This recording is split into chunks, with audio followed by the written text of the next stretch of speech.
سلام علیکم. اکای دامله حاجی میرزا میگویند که اگر با دختری بیگانه گپ زنی یا با وی رسی میگویند که این حرام است. التماس با سوال ما جان، اینقدر اگر تو در این موعظه های ما اشتراک داشته باشی و باز ندانی که با دختری بیگانه صحبت کردن حرام باشد، من نمیدانم شما کجا را گوش کرده اید. حرام بودنش از همون خواهر خودت، از خواهر خودت خلاصه برار. بگذار خواهرت با یک مرد بیگانه گپ دادن گیرد و تو رفته تماشا کن. چگونه خطا تصور میکنی؟ چه حس میکنی خطا؟ اگر ایماندار باشی تو در جای دیگر قرار ایستاده نمیتانی. همین حرام بودن این الکی خودش اثبات است. خوشخبر برای همه شما. авиакасияи ҷамшед барои шумо имконияти калон медиҳад. куҷое ки сафар кардани ҳастед, шумо метавонед ки аз хона набаромада бо тариқи телефон билетҳои арзонро харидорӣ намоед ва инчунин аз номи шабакаи ҳоҷи мирзо гап занед, барои шумо тахфиф карда мешавад. маълумоти бештар ба рақамҳои рӯи экран буда тамос бигиред. барои шумо сафари хуб хоҳонем. خب چی فایده‌ها داره؟ چند برادرای تاجیک من نگاه کردم میگن فقط یعنی برای این همون شهوات بالا میکنه، تمام دیگه یگان فایده نداره. ولی خطا میکنن و الحمدلله حجت هم دارم برای این سخنم. زیرا همین چیز در ترکیبش عنبر داره و کدوی زر داره. کدوی زر در ابن سینا الله رحمتشون کرده باشه برای بیماری های پرستات حضرت استفاده بودن. برای شخصانی که از بیماری و این مردینگی تنقیسی میکشیدن، برای شخصانی که از درد معده، از ضعیفی معده مقصد و از این چونین از بیماری های جگر تنقیسی میکشیدن، حضرت کدوی زر فرام یعنی توصیهشون میداد. کدو و همین چیز در ترکیبش همون را داره. الله نگهبانتون. خب و این چونین برای تقویت حافظه پامیت برادران فراموش خاطره را خوب میکنه، یعنی برطرف میکنه. کار کردن برادرای عزیز مازگ خوب میکنه، خونش حرکتش خوب میکنه، آدم در انرژی میته برادرای عزیز. حتی یک دانه نخود برید، نیم دانه نخود برید استفادهش برادرای عزیز انسان قریب میتونه تا 72 ساعت برادرای عزیز، یعنی بگم که بدنش به قوت بگردونه. الله نگهبانتون. و برای زنها هم نیز همین چنین فایده ها داره. سلام دوستان عزیز. شخصانی که از بیماری های زیاد تنفسی میکشند و این چنین از همه مشکلی زیاد ریختن موی سر، پیشگیری از ریختن موی سر تنها سبب میشود روغن تازه سیاه‌دانه، چطوری که پیغمبر خدا صلی الله علیه و سلم میگوید سیاه‌دانه با تمام دردها شفاست و جز مرگ. و ما هم برای شما توصیه میدهیم برای تمام دردها از جمله ریختن موی سر به قوت روغن تازه سیاه‌دانه استحصال دستی خودمان 100% با کفالت و این چنین برای نیست کردن نرک، سوختگی از آفتاب، پایهای رو توصیه میدهیم روغن تازه شترمرغ. در صفحه با تمام شهرهای روسیه هست. معلومات بیشتر به رقم‌های روی اکران بوده تماس بگیرید. حبیب خدا میگوید ایاکم و دخول علی النساء، امر میکند بر شما باد ای امتان من، زنی که تنها باشد با او صحبت نکنید. زنی که در خانه‌ای که در حالت تنها بودن دختر با او رو پرو شده و صحبت نکنید، زیرا عاقبتش به همه ما و شما معلوم است که اونها وقتی تنها که ماندن، تنها که صحبت کردن چی میگویند. حبیب خدا میگوید لئن یطعن فی رأس احدکم بمخیط من حدید خیر له من ان یمس امرأة لا تحل له.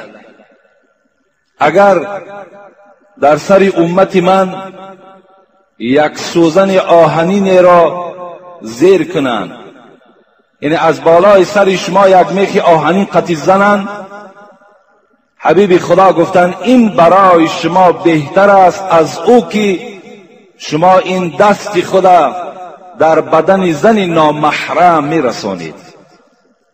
این دست هایی که اگر در اون زن هایی که برای شما نیکارس هستند، اگر شما دست درازی کردین، دست اونها را قپیدین و هر اعضای اونها را وقتی که شما دست دراز کردین، حبیب خدا گفتن این آسان است از روی عذابی که یک میخی که در بالای سر شما کوفته می شود. یعنی این عاقبتی ناخوب دارد. جوانای عزیز، انشاءالله من در باب زنا که صحبت داشتیم، لیکن باز در این باب من برای شما صحبت میکنم که بسیار احتیاط شوید که روز به روز زنا روز به روز اوج گرفته ایستاده است. روز به روز فحش و فاحشگی ها اطراف ما و شما را اشغال کرده ایستاده. بسیار با احتیاط باشید، بسیار با احتیاط باشید.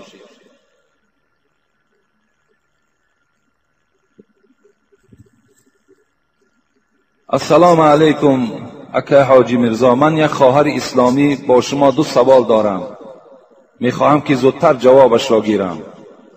یک موضوع در باب آدمانی که آدمان سطردار را هرخیله گپ میگویند، مسخره میکنند صحبت میکردید. ما در این بابا چندین بار گفتیم کسی که مسخره میکند دختری را که او با سطر هست و همچنان است که مسخره در قرآن کرده است. این انسان، من این گونه انسان مسلمان کامل نمیشمارم وقتی که اگر با یک دختری که وی سطردار باشد و یک چادر اسلامی داشته باشد و باز دیگر زن یا مردهای پیدا شوند که وی را محاکمه کنند، وی را مسخره کنند، باور که این گونه انسانها را اسلامشان اسلام نادرست است. مسلمان نیستن اینها. وقتی که یک خواهری که وی از روی ترس خدا این لباس ها را پوشیده است، باز نفرهای پیدا شود که وی مسخره کنند، این دیگر چی جای مسلمانیش میماند؟ تو وی مسخره کن زمانی که وی با بچه های بیگانه رفته آمد داشته باشد، و تو مسخره کن وقتی که وی بی حیا باشد، تو وی مسخره کن وقتی که وی لباس های بی حیاانه داشته باشد. این حالت را مسخره کنید.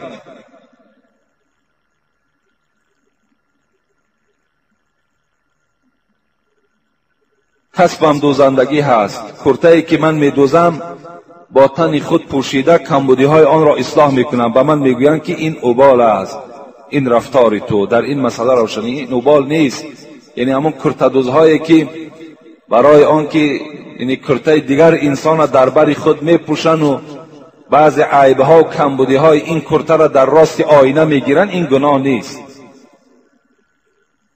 کرته یک انسان برای که وی اصلاح کنی، خوب کنی، تا که همون پولی که تو گرفتی وی حلال گردانی، این چی جای گناهش است؟ وی وقتی که میآید کرته را میگیرد وی تمام اطراف این کرته را تماشا میکند.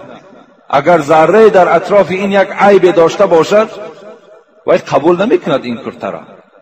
برای همین تو حق داری که البته میپوشی کرته را و نظارت میکنی، هر کمبودی که باشد اصلاح کن، جای گناهش نیست.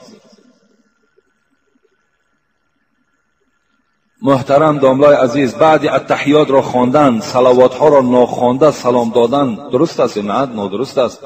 التحیات که خواندین، صلوات ها را میخوانین، اللهم اغفر لی و لوالدی میخوانین و بعدا سلام میدهین، این حالت درست میشود. التحیات خوانده و صلوات ها را ناخوانده و سلام ناداده نماز تمام کردن، این نادرست است.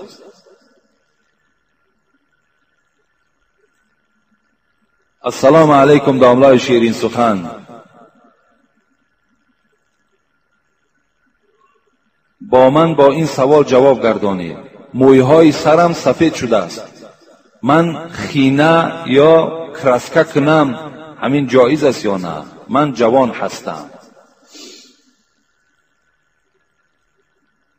قال رسول الله صلی الله علیه و سلم ان الیهود و النصارى لا یسبغون فخالفوهم، متفق علیه.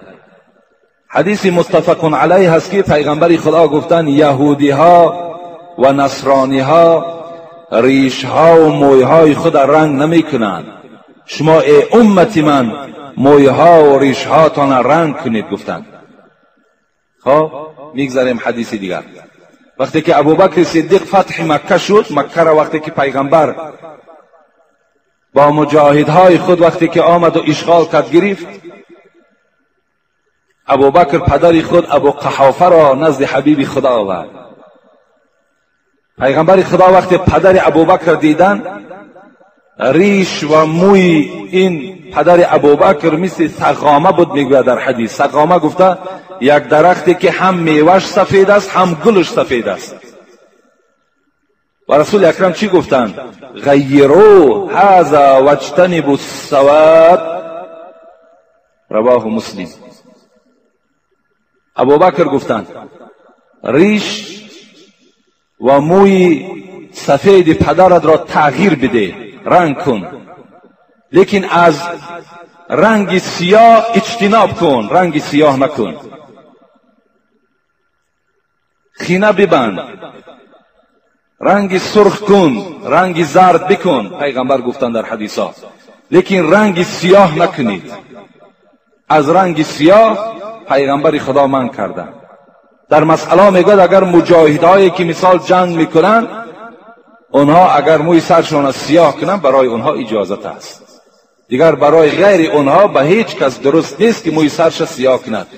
ما و شما ندیدیم، اگر ما و شما خارج سفر کنیم، در خارج میبینیم که مویها و ریشهای مردم خینه بسته شده، سرخ هستند، زرد میکنند، سرخ میکنند، لیکن سیاه نمیکنند. خینه بستن، هینه بستن، چی در پایهامان، چی در ریشهامان، چی در موی سرمان، این سنت پیغمبر است. و سرمه کشیدن هم در چشمها، این سنت پیغمبر است. اینا را افسوس که در ما و شما، یعنی از زمانهایی که ما و شما نشنیدیم و این حدیث ها شاید که به پیشواهای ما و شما نرسیده بود که در بین ما و شما اعلانش کردن، مردم ما و شما از این سنت محروم مانده است. یعنی خینه کردن موی سر، ریش، اینها را جایز است. یا رنگ زرد کردنش هم پیغمبر اجازت دادن، لیکن از رنگ سیاه گفتن اجتناب کنید، سیاه نکنید. السلام علیکم داملای شیرین سخن و شیرین بیان. اکای حاجی میرزا، من استقامت کننده دهه قیپچاق می باشم و کسیته های شما را هر هفته برده گوش می کنم و مادر من شما را از روی سخنهای شیرینتان بسیار دوست می دارد و در حقتان دائم دعای نیک می کند و امروز بیمار خواب است. از شما خواهش می کنم که در همین ساعتهای قبول دعا در حقش دعا کنید که خداوند بر مادر من شفا دهد. با احترام، مخلص اشدی شما از دهه قیپشا. خدای مهربان این مادری که از این جمعیت ما دعای خیر کردن، طلب دعای خیر کردن، خداوند شفای کامل و شفای عاجل نصیبش بگرداند. آمین یا رب العالمین. السلام علیکم اکای حاجی میرزا، خداوند زبان شما را براتر گرداند. داملای عزیز، یک سؤال دارم. من 3 سال پیش خانه‌دار شدم و عائله من در زکس فتة پوشیده بود. آن وقتا من نمی فهمیدم که این فتة پوشی در نکاح انسان زلال می رسانیده است. امروز که فهمیدم داملای عزیز، آیا من از سر نکاح کنم یا نکنم؟ با احترام، مخلص دائمی شما از ناحیه مؤمن آباد. خداوند در سوره هود در آیه 114 او میگوید: اعوذ بالله من الشیطان الرجیم، ان الحسنات یذهبن السیئات. نیکی های شما گناه های شما را کوره میکند. یعنی وقتی شما نفهمیدین با این عملهای شنیع، با این عملهای نادرست چند زدین و امروز که فهمیدید و شما امروز به حسنات قدم زده ایستاده اید، شما الک نمازخوان شدید، از خدا ترس کشیدید، ان الحسنات یذهبن السیئات. این نیکی های شما آن گناه های شما را پوشیده میگرداند، نابود میکند. فقط اگر این برگشتن شما برگشتن حقانی باشد، دروغ نباشد. امروز که فهمیدی عمل کن، انشاءالله خداوند برای تو هیچ ضرر زیان دیگر نمیرساند. و پیغمبر خدا میگوید: اتبع السیئة الحسنة تمحوها. شما وقتی که یک گناه در که قدم زده بودید، از پسش نیکی کنید، نیکی های شما گناه های شما را خورده نابود میکند. برای همین انشاءالله من برای شما اون جوانهایی که به این گناه ها دست داده بودن باز تأکید میکنم که این نیکی های شما، این عبادت های شما الله که اون گناه های شما را نابود کرد. شما الله که توبه اساسی را به سوی پروردگارتان کنید، انشاءالله دیگر در نکاح شما و در حیات شما هیچ زلل زیان پیدا نمی شود. فقط دویم باره به این گناه دیگر چنگ نزنید و فهمید که اسلام شما انا همین نمیخواهد که باید خواهر ما و مادر ما باید که بی حیا نباشد، باید لباس های اسلامی در بر داشته باشد. بسم الله الرحمن الرحیم. ستایش مر خدای عز و جل را و درود محمد مصطفی را. اما بعد سلام بر شما داملای محترم حاجی میرزا. از شما خواهش و التماس میکنم با این سوال ما در همین جمعه جواب دهید که ضرور است. درباره نمازهای قضا پره گپ میزدید. نمازهای قضا را من گفتم برای شما که نمازهای قضا را خواندنش واجب است. یعنی کدام شما اگر نمازهای قضایی داشته باشین، یعنی 1 سال و 2 سالهایی که نخوانده بودین نمازهای قضایی تانه، نمازهای وقتی تانه، امروز اونها را باید شما قضایی خوانید. یعنی برای هر کدام او اگر شما نیت کنین که من 1 روزه نماز قضا میخوانم، مثال از نماز بامداد سر میکنم تا نماز پیشین عصر و شام و خفتن تا نماز ویترم قضایی خوانده میشود. یعنی 1 اذان گوید در دیگرش قامت گفته خواندن گیرید. برای همان نمازهای قضایی تان 1 اذان کفایت میکند. در هر کدام او اذان نگویید، قامت گفته و نمازهای قضایی تان خواندن گیرید تا که چند سالی از شما قضا شد همونها را 1 به 1 نویسانید تا که شما مثال فهمید که کدام وقت نمازهای قضایی شما تمام شد. 1 سال باشد 2 سال باشد حساب کنید، هر روز 1 روزش خوانید. سال 5 وقت نماز قضایی تان هر روز 1 روزش که خواندی 1 روز خط زن که مثال از 366 روز 1 روزش علاکه تمام شد. گفته هم تا حساب کنین انشاءالله شما بعد از چی است؟ بعد علاکه شما صاحب ترتیب میشوید. باز صاحب ترتیب و باز قانونهاش دیگر است که اگر تا نماز مثال انسان نماز عصر دا باشد پیشینش نخوانده باشد، نماز عصرش برای درست نمی شود تا وقتی با پیشینش نخواند. اونا را با صاحب ترتیب میگویند. یعنی برای صاحب ترتیب شدن شما باید که این نمازهای قضایی تا نخوانید. محترم داملای شیرین سخن حاجی میرزا، برادری دارم که زنی خود را 3 طلاق داده با جای خواهر خوانده است و با او زندگی دارد. اگر از این باب با او گپ زنید با جهل شده با ما جنجال میکند، چیکار کنیم؟ یعنی شما حقی خودتان گفتید و البته مردی که زنی خود 3 طلاق میدهد دیگر با او زن زندگی کردن میتواند تا اگر رفته در همون اداره مفتیات مراجعت کند، راهها داشته باشد اونا برای او بیان میکنند. اگر راهها نداشته باشد دیگر با این زن این مرد را زندگی کردنش جایز نمی شود، درست نمی شود. و هر باری که با او خانه‌داری میکند این در حکم زنا می درآید. همچنان است که با یک زن بیگانه و چیکار کرده ایستاده است؟ خانه‌داری کرده ایستاده است. و او فرزندهایی که در خانه تولد می شود او را ولد زنا میگویند. اونا فرزندهای حرامی هستند. برای همین البته به البته یعنی این برادر از روی دلسوزی و از روی اسلامداری که برای این برادرش مراجعت کرده است باید این برادر قبول سازد، رفته مراجعت کند. اگر داشته باشد شرایط باز زندگیشان دوام دهد، اگر نداشته باشد شرایطاش نباشد باید که باید ترک کند. تمام طلاق کردی، تمام دیگر تو از زن جدا شدی. اول باید طلاق نمی کردی، مادام طلاق کردی اکنون دیگر باید که با همون قدرت و با همون سیاستی که داشتی اکنون رفتن گیر دیگر پس نگرد. امروز بسیار از جوانایی که بیچاره میان 3 طلاق کردیم در حالت مستی، در حالت غضب، در حالت فلان گفته باز میخواهند زندگی کنند.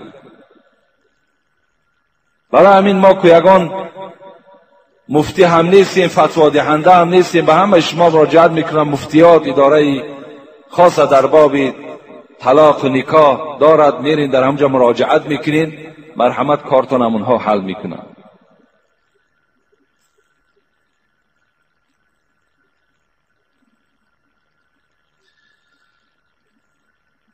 السلام علیکم داملای عزیز، من مهمان هستم، میخواهم با همین سوال من جواب دهید. آدمان میگویند که مرده میکشد، همین راست است یا دروغ؟ این دروغ است. هیچ وقت مرده هیچ کس نمیکشد. اگرچه همین گپ‌ها در بین ماها هست، حتی همون پدر نمیمانند که نزدیک همون گوری فرزندش رود. حالا که باید پدر فرزند در لحد باید که پدر گذارد، نمیگذارند. زنها نمیگذارند، نرو که مرده میکشد. وقتی مرده که کشید، این آیه های قرآن که هر یک انسان اجل دارد، ساعت دارد، این کجا می شود؟ مرده هیچ کس نمی کشد. این دروغ است. تماما به اینها باور نکنید. حتی همون پدرهایی که فرزنداتون از دنیا میگذرد رفته با دست خود در لحد گذارید و اونجا در حق او دعا کنید. کاش که او فرزندهایی که شما در لحد ماندید اونها برای شما شفاعت کننده در روز قیامت شود.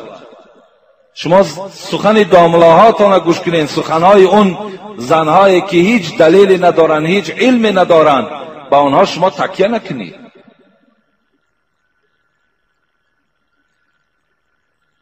داملا در بر ردنامه گرفتن جایز است یا نه؟ ردنامه ای که اگر خالی از شرکیات باشد، یعنی اگر در مثال پهلوی ما و شما، در بر ما و شما اگر همون آیه های قرآن باشد جایز. غیر آیه های قرآن که نقشه ها میکشن، رقم ها میکشن و هر گونه رسم ها میکشن، اینا در پهلوی ما و شما بودنش ناجایز است. فقط آیت قرآن باشد میلش، غیر آیت قرآن برای ما و شما جایز نمی شود. داملا بعد السلام علیکم و رحمت الله باز چی میگویی؟ هیچ چیز نمیگویی، همین قدر میگویی السلام علیکم و رحمت الله. و آخر دعوانا ان الحمد لله رب العالمین.